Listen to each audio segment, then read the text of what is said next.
Тимур Клещенко. В эфире Лимон ТВ, телевидение Ждановической средней школы.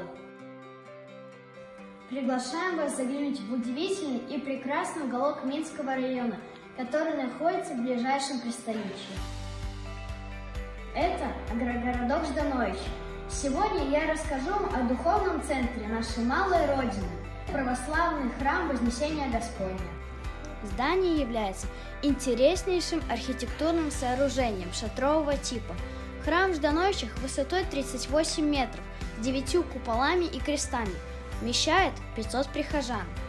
Красные стены, украшенные белым орнаментом на фоне зеленого леса, выглядят ярко и празднично.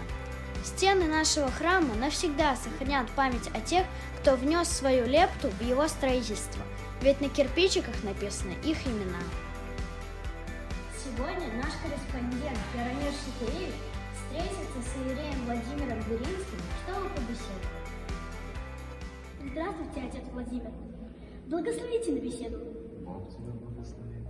Приветствую тебя, Яромир, в нашем храме. Спасибо. В этом выпуске мы знакомим наших зрителей с этим храмом. Он рассчитан на 500 прихожан.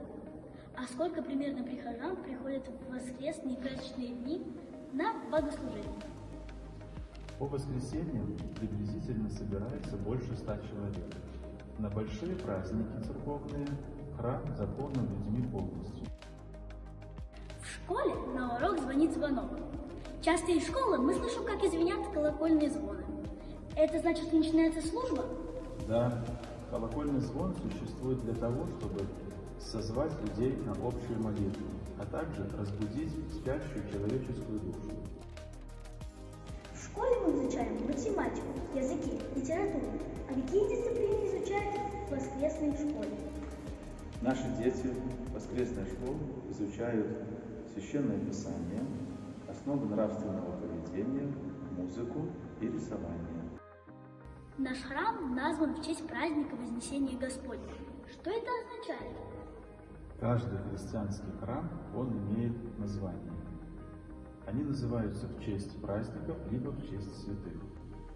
Вознесение Господне – это то событие, когда Господь на 40-й день после своего воскресения был вознесен на небо. Спасибо за беседу, отец Владимир. С вами были ведущий в студии Тимур Клещенко и корреспондент Яромир Шепелевич. Смотрите Лимон ТВ. До новых встреч!